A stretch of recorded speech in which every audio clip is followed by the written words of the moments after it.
Hey everyone, welcome to our channel, Liftoff. We provide SpaceX news and updates and also keep you abreast of all important developments in a space race. In this episode, we have updates on upcoming Falcon 9 launch, Starship orbital launch preparations, and NASA's preparation for Artemis 1 mission to the Moon. We also provide updates from the International Space Station and China's launch to their nascent space station. Stay with us to the end. Before we move on to the updates, please like our channel and subscribe. Then click the notification bell so we can notify you when new videos are uploaded. Falcon 9 has launched GPS-3 Space Vehicle 05 successfully from the Space Force Space Launch Complex 40.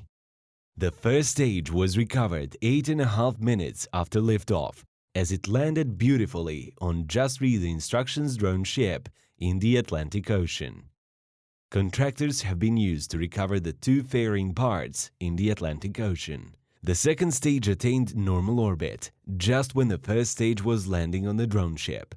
However, the GPS-3 space vehicle deployed almost 90 minutes after launch and proceeded towards medium Earth orbit, which is about 20,200 kilometers or 12,550 miles above the Earth. GPS satellites circle the Earth twice a day and deliver the gold standard in timing service, positioning, and navigation. They are also an important part of national security. The Falcon 9 boosters used in this mission had previously supported the launch of GPS-3 Space Vehicle 04. This was the first time a Falcon 9 rocket was reused for a national security space launch mission. The military estimates that reusing Falcon 9 rockets will save its space and missile system center approximately $64 million. GPS-3 Space Vehicle 05 was built by Lockheed Martin for the U.S. Space Force's Space and Missile System Center. The GPS was transported from Lockheed Martin facility in Colorado to Florida in early April in preparations for the June's launch. Now, let's move on from Florida to Boca Chica, Texas. As preparations for Starship orbital launch move on, local residents and Federal Aviation Administration have a few bones to pick with the SpaceX. The residents are grumbling that SpaceX isn't being a very good neighbor. Extended beach closures around launches deny the resident access to the beach longer than they consider necessary.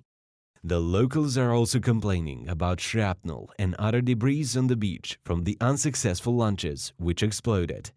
In addition to closure and debris, the Boca Chica neighborhood has to endure loud fire tests and explosions from Starbase. Although they are proud to be associated with the home of Starship, they hope these inconveniences will be minimized. The complaints, however, are unlikely to influence launch dates. But environmental reviews could push back the first Super Heavy booster orbital test. It is emerging that the Federal Aviation Administration has not yet approved ongoing reviews of the possible impact of the launch on wildlife. The approval is needed before a launch license can be issued. Musk had communicated in May that SpaceX might begin Starship orbital tests in early July, but indications suggest that a test will happen later than that. Meanwhile, up in the space, astronauts at the ISS have done spacewalks to install new solar arrays from the latest Dragon capsule to arrive at the space station. 4 more rollout solar arrays will be launched to increase the energy capacity at the ISS. Beside the regular energy demand at the ISS, they also anticipate more visitors in the coming months, which means increased electricity requirements. Among expected arrivals are film crew from Russia in the fall and wealthy space tourists from Kazakhstan. The paying visitors are part of the move to open up a space for tourism. As space opens up for commercial tourism, NASA is eager to get humans back to the Moon. The space agency has assembled its first Space Launch System rocket that it plans to use to send astronauts back to the Moon in Artemis 1 mission. NASA named the mission after Artemis, the Greek goddess whose portfolio includes the Moon. Beside being the goddess of the moon, Artemis is also a fitting name because the first NASA mission to take humans to the moon, Apollo, was named after the brother of goddess, Artemis. But let's put aside Greek mythology. The 65-meter-tall core stage of the SLS rocket was lowered between two smaller booster rockets at a Kennedy Space Center in Florida.